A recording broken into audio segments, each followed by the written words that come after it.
سەد ساڵ بەسەر ڕێککەوتننامەی سایکس پیکۆدا تێپەڕی کە بەهۆی ڕێککەوتننامەکەوە نەتەوەکانی ڕۆژهەڵاتی ناوەڕاست بە شێوەی فۆرمی جیاواز بوون بە خاوەن دەوڵەت و زەرمەندی سەرەکی نەتەوەی کورد بوو کە جگە لە دابەشبوون بووە ژێردەستەی دەوڵەتە تازە دامەزراوەکان.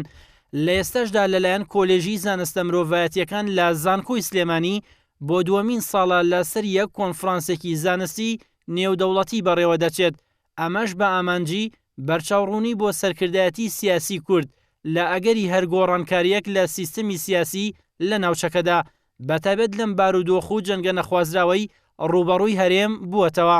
ئەم کۆنفرانسە یەکەم ئامانجی ئەوەیە کە ئێمە هەوڵ بین بەرچاوڕوونیەک بدەین بە سەرکردایەتی سیاسی کوردی و نەخشە ڕێگایەک پێشکەش بکەین کە لە ئەگەری دەستکاریکردنی نەخشەی سیاسی ناوچەکەیە سەرکردایەتی سیاسی کوردی بە چه ئاقارێکە هەنگاوانێ و چۆن مامەڵە لەگەڵ دۆخکە.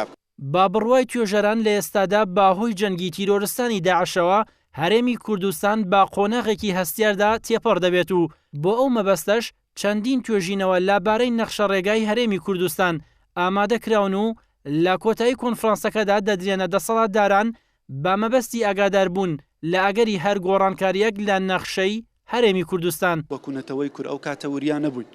ئێستا ئێمە لە قۆناغی وریابوونەوەی قۆناغی کوردایەتیداین و هەروە ئەو قۆناغە پێویستی بەوەیەکەوە کار بکاتن لەسەر تێپەڕاندنی قۆناغی سایکس پیکۆ کە کۆمەڵی کوردی ئەو کاتە تێدا ئەژیا واتە ئەو قۆناغە کۆتایی پێبێ هەروەها هەرنگاو بنێن بەرەو دروستکردنی دەوڵەتی کوردستان. ئەمانەوە لە ڕێگەی کۆنفرانسەکەەوە بتوانین ئەو تەوسیات و نەتائجانەی کە دەرئەچێ لە کۆی کۆنفرانسەکە بیدەین بە مێدیاکان، بیدەین بە سیاسەتمەداران، بیدەین بلایەنە بەرپرسەکانی کە لە وڵاتە و قیاداتی سیاسی ئەم وڵاتی ئێمە حکومڕانی سیاسی ئەم وڵاتی ئێمە بەڕێوە بن پێویستمان بەوەیە ورتر مامەڵە لەگەڵ ئەو دۆستە بکەن.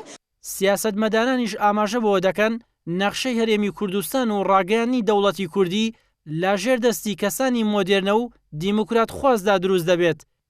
دەمارگیری دەسەڵاتدارانی هەرێمی کوردستانیش لە کایە سیاسیەکاندا بە مەترسی دەزانن بۆ سەر پارچە پارچەبوونی کورد و کوردستان دەشڵێن پێویستە سەرکردە سیاسیەکانی هەرێم بگەڕێتەوە بۆ لای زانکۆ و کەسایەتیە شارەزاکان تا لەو ڕێگەیەوە سوود وەربگرن لە ئەزموونەکانیان.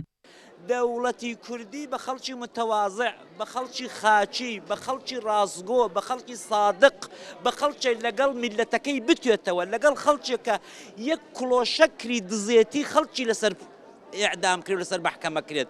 ئەمە چۆن بەوانە دەکرێت کە وڵات تاڵان دەکرێت؟ ئەگەر کورد بۆ خۆی قیادەی سیاسی کوردی بگەڕێتەوە بۆ لای زانکۆکان، بۆ لای خەڵکە شارەزاکان بتوانێت ئیستیفادە لەوە بکات ئەمان ببنە فشارێک چیتر ئێمە بە قەدەرەوە یاری لەگەڵ قەدەر نەکەین. کۆنفرانسەکە لە ژێر ناونیشانی پرسی کورد و ڕێکەوتنامەی سایکس پیکۆ ڕێکخراوە و ماوەی 2 ڕۆژ دەخانێت. تێیدا زیاتر لە 30 توێژینەوەی مێژووی و جوگرافی و کۆمەڵایەتی و سیاسی پێشکەش دەکرێت. دانامین کێنێن سلێمانی.